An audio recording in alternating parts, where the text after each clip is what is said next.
Hey guys, so before you start watching this video on the solid axle swap, just wanted to kind of lay a few things out there for every video. One, this is my first build on something like this, so I did get a lot of input from friends, a lot from the internet, a lot from YouTube, a lot from forums, a lot from local parts stores and local four-wheel drive shops. So I got a lot of input from everybody before I started building, so if you decide to do a bunch of research, that being said, I made a lot of mistakes. I'll try and tell you guys the mistakes that I made. And this is not the only way to do this, and I am not a professional by any means. So I will answer all the questions I can as quickly as I can. And if I cannot answer the questions that you have, I will try my best to find the answers and get them to you guys. And if you want to continue watching all of this series, I will be calling it Solid Axle Swap Tacoma, and episode 1 through whatever it takes me to get this on. Try and keep the videos at about 10 minutes a piece. So enjoy, and hopefully I can answer some questions. Well, I'm kind of almost at a stopping point here until I get some parts in, so kind of trying to just do what I can to keep going on it. Gonna swap out the firewall plate. So got this kit from Trail Gear. It's the steering kit, so you get the firewall plate, couple of U-joints, new steering shaft. I don't know exactly how this has got to go on here because I don't have everything mocked up yet, but I think I can get the firewall plate on there, at least the old one, off. You guys can see down here. So with the rack and pinion steering, the steering column basically runs down to here to this U-joint and then goes straight down to what the old IFS rack and pinion steering was.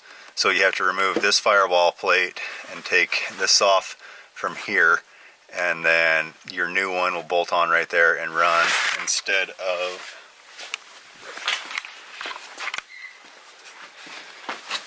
so here's the stock one. As you can see, it runs basically straight down out of the firewall, which, like I said, bolted onto the rack and pinion, which is about right here. The new steering gearbox is going to go up here, so you got to run the steering column from up here down this direction to run into it. So might have to do some moving of some lines and some wires and whatnot, but should be all right. So see if I can get this thing set up here so you guys can actually see. That's pretty close. Anyway, so once I get the frame stiffeners bolted on there, it's going to go about right here somewhere. I don't know exactly where because I'm going to have to do some cutting and moving with some stuff, but it'll go about right there, and then that steering column shaft will bolt on right there.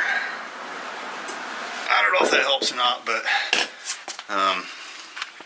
as I get going and actually get that done, I'll do a little bit better of a job showing you guys that, but that's just the basics for now. Alright, so this was a total pain in the butt. Tried to save myself some time by using a ratcheting boxed-in wrench, and it ended up screwing me. So, back up in here, if you guys can see this, behind the bracket that holds basically your whole brake pedal and everything in there, to get that firewall plate off for the steering column, there's one screw. Don't use a boxed-in wrench on that because it'll get stuck right here, and then you got to take that whole damn thing off to get it out. So use an open-end wrench. You can get it close, but make sure you don't get it so far out that you can't get that boxed end off. It took me an extra 20 minutes to try and get all that crap off of there. Now I got to put it all back on. Alright guys, back out here in the garage for just a moment. So throughout the videos, I've mentioned, you know, safety glasses, gloves, all that kind of stuff. Make sure you don't end up screwing yourself up. Well, I did last night. Pretty bad. Might lose part of my toe. So anyway, I was cleaning up the axle last night, about 6:30. Just grinding it smooth, getting all of the oil and grease and everything off of the housing. Getting ready to hopefully start welding next week. And I went to roll it over and it slid off that jack stand. I don't know if I wasn't paying attention or if it just wasn't straight or what. But it landed just like that, right on my big toe. You can see that it has a gigantic bandage on it.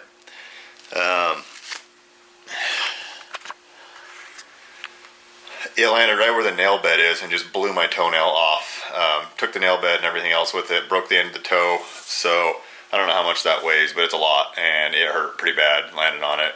So went to the emergency room last night and got 3 stitches. Got to go back for a follow-up appointment with a podiatrist on Monday and see if they're going to have to amputate the end of my toe or not.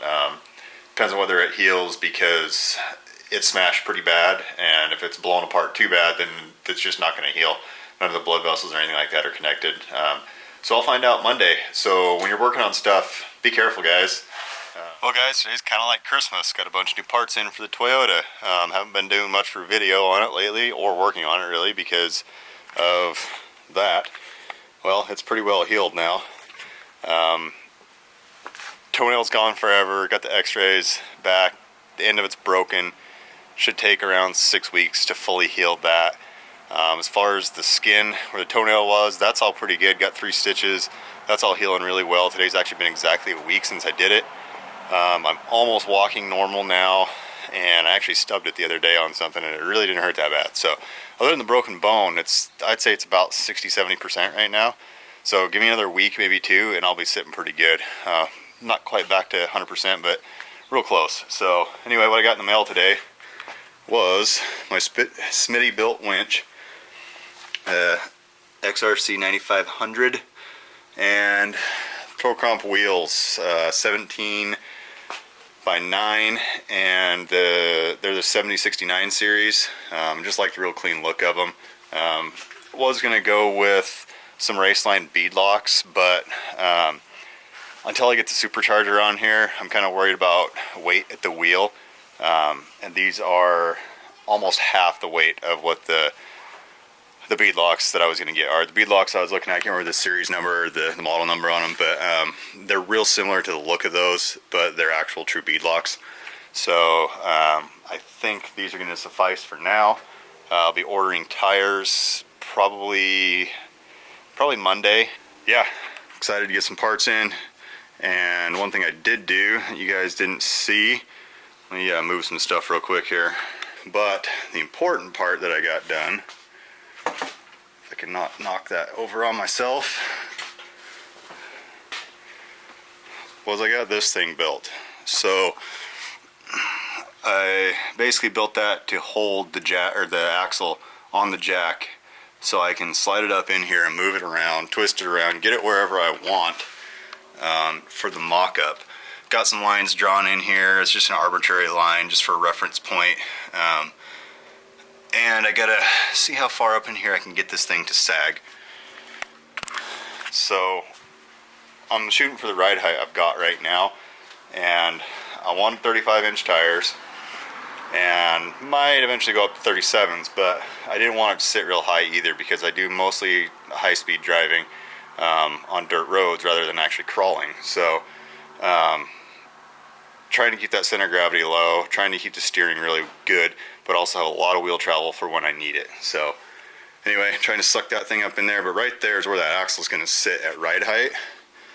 And I'm shooting for somewhere between 5 and 6 inches of up travel, which depending will give me 8 or 9 down. I'm going to have a real hard time cramming that in there, but basically you can see what I got built for this holder, and I got to finish some welds. I just tacked it on basically to make sure it was going to work, and so far it's working good. But I took the old broken axle shaft out of the Ford axle, and it just happened to fit in the hole for my jack just perfect. Then welded a piece of 1/8-inch wall square tubing on there, and then cut some pieces to raise it up so I can clear the diff, and put some angle iron on there to cup the axles, and then use some wire to wire it on there so it doesn't fall off.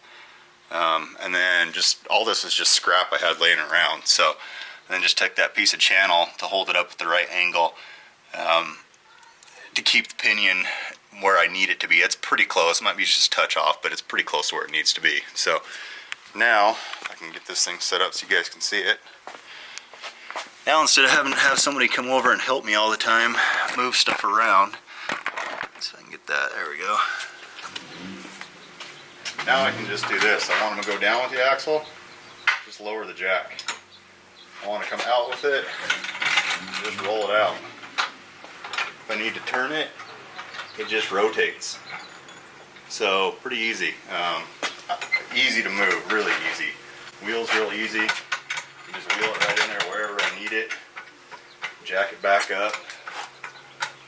Not quite centered right here. I should have made it slide too, but I can wheel it around with the jack. But anyway, pretty easy.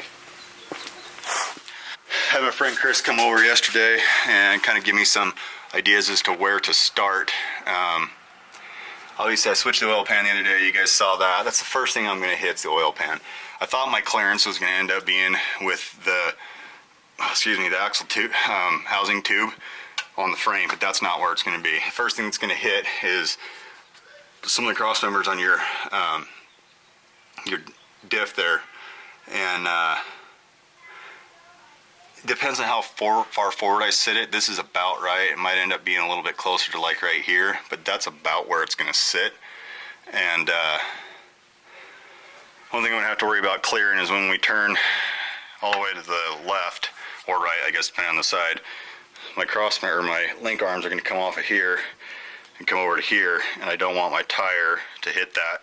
But the very first thing to mock up is I got to get the steering gearbox up there so I know where it's going to sit approximately, and I got to get my arms in for the knuckles.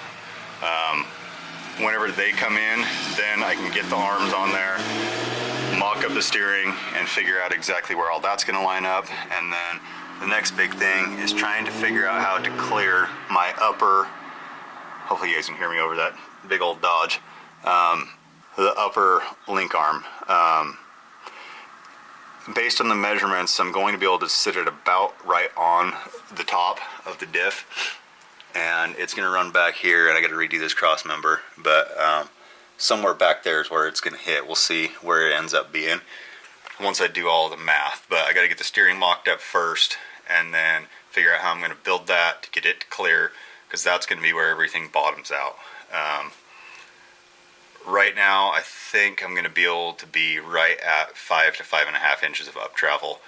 I think that's about all I'm going to get out of it, but it's pretty close. I might have to come up another inch with the front end, which I don't really want to do, but if I got to do that to get the right amount of up travel, I'll do it. But this is the ride height I'm wanting, which is about 23 inches to the bottom of the frame. So, and that's front and rear. So still got a lot of work to do, but that's where I'm at right now. And as soon as the arms come in, I'll get them bolted on, and I should be able to basically start mocking up from there.